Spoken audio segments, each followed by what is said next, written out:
कपड़े धोने वाली बहू। शादी के पहले से ही विभा को कपड़े धोने का बड़ा शौक था। कभी नल के नीचे तो कभी तालाब के पास। अरे मेरी नीली वाली लुंगी नहीं दिख रही है। विभा की अम्मा, कहाँ रखी है लुंगी? अरे वो तो विभा ने परसों ही धोकर रखी थी आपकी अलमारी में, देखो वहीं होगी। वो ना मैंने आज धो दी, मुझे लगा कि गंदी हो गई होगी। अरे कैसे गंदी हो गई थी? उसे तो मैंने पहना भी नहीं। हे भगवान, इस लड़की के कपड़े धोने की आदत से परेशान हो गया हूँ मैं। जितना तो घर में राशन नहीं आता, उससे कहीं ज्यादा डिटर्जेंट पाउडर का खर्चा है। इसकी शादी करवा दो, शादी जाए अपने घर में ही करे काम, फिर चाहे घर के कपड़े धोने हो या पूरे गांव के।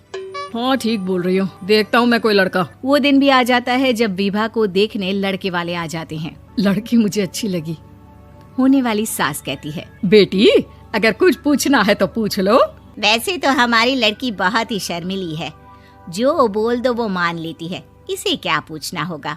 अरे कैसी बात कर रही हो माँ, मुझे इन लोगों के घर रहना है, सवाल तो कई है। हाँ हाँ बेटा, पूछ लो ना, क्या पूछना है। आप लोगों के घर कपड़े कौन धोता है? सास का मुंह बन जाता है। देखो, अगर तुम ये कहना चाहती हो कि तुम्हें कपड़े धोने नहीं आते तो सुन लो, कपड़े मैं ही धोती हूँ, लेकिन तुम्हारे आ जाने के बाद मैं रुमाल तक नहीं धोऊंगी। अरे चुप रहना भाग्यवान, बहू बेचारी घर आई नहीं, उसे डराना शुरू कर दिया। वो क्या है ना बिटिया, अभी तक तो ये कल्लू की माँ ही धोती थी, लेकिन अब तुम्हारे पापा तो दहेज में वॉशिंग मशीन देंगे ही।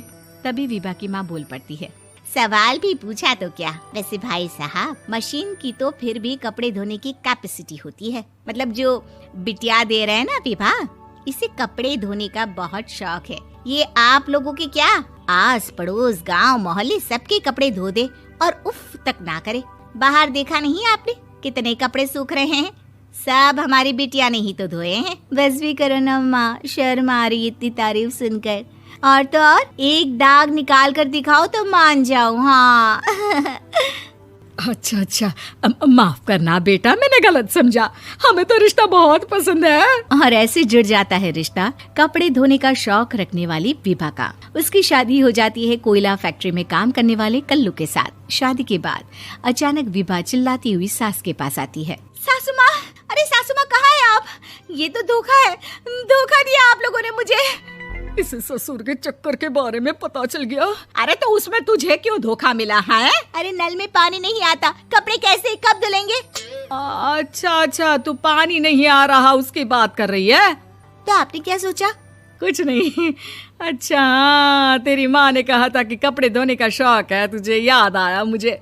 शौक शौक बोलकर कपड़े धोने वाले मेरे जुनून को कम ना आके सासू माँ, कपड़ा धोना मेरा गुरूर है। तभी पति भी वहाँ आ जाता है। अभी अभी मैंने इसे सनी देओल की फिल्म दिखाई है, उसी के डायलॉग मार रही है माँ। अच्छा सुन, साफ साफ बता रही हूँ, पानी सुबह 4 से 6 और शाम को 10 से 12 आता है, समझी? विभा टाइमिंग सुनकर हैरान हो जाती है। ये क्या भूतों का मोहल्ला है? सुबह 4 बजे उठकर कौन कपड़े धोता है? 4 बजे टंकी में पानी जाता है, फिर सारा दिन धोना ना, किसने मना किया? अरे कैसी बात कर रही हैं? 200 लीटर की टंकी में कितने कपड़े धो लूंगी मैं, सुबह ही उठ जाऊंगी मैं। अब क्या था, विभा सुबह 4 से लेकर रात के 12 बजे तक कपड़े ही धोती रहती। एक रोज सास पड़ोस से निकलकर कहीं जा रही होती है कि साथ वाली कहती है, हाँ कल्लू की माँ, जरा ये बताओ कि 2 साड़ी है, 2 ब्लाउज और एक पेटीकोट और एक नाड़े वाला लंबा कच्छा। हाँ तो? अरे तो क्या, कितना लोगी धुलाई ये बताओ। धोबन दिख रहे हैं हम क्या? हमारे पति सरकारी नौकरी से अभी अभी रिटायर हुए हैं और बेटा सुपरवाइजर है कोयला फैक्ट्री में। धोबन समझ रखा है हमें। हाय रे कल्लू की अम्मा, माफ कर दो, वो तो मोहल्ले में यही सब बता रहे थे कि तुमने बहू को कपड़ा धुलवाने के काम में लगा दिया है। सास को पड़ोसन की बात सुनकर गुस्सा आ जाता है। वो घर पहुंचती है जहां घर के बाहर ही इतने सारे कपड़े सूख रहे होते हैं जितने कि किसी धोबन के घर पर। अरे ओ कल्लू की दुल्हन, बाहर निकल। माँ जी यहीं आ जाओ, बाथरूम में चादर धो रहे हैं हम। अरे अभी हम धोते हैं, तुमको बाहर निकलो। ये आस पड़ोस वाले बोल रहे हैं कि हम बहू से कपड़े धुलवा धुलवा कर उसे कपड़ा धोने वाली बना दिए हैं।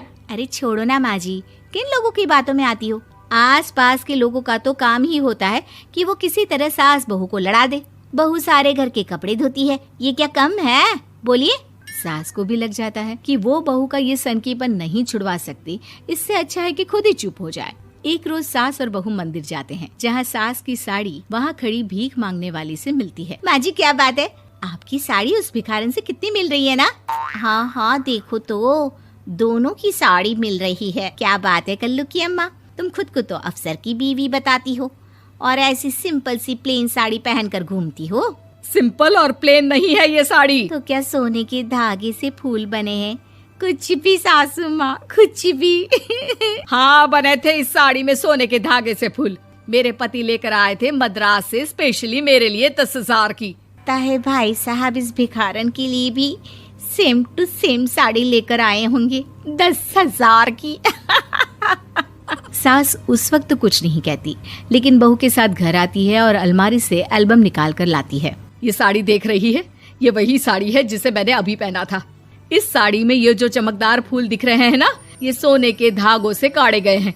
लेकिन तू लोकल वॉशिंग मशीन ब्रश से घिस घिस कर सारे फूलों को निकाल कर साड़ी प्लेन कर दी। मुझे माफ कर दीजिए सासू माँ। और तो और, जब मैंने तुझे तेरी गलती के लिए कुछ नहीं कहा, लेकिन तूने तो सबके सामने मेरा मजाक ही बना दिया। क्यों? बहू को समझ में आ जाता है कि अब से उसका कपड़े धोना बंद।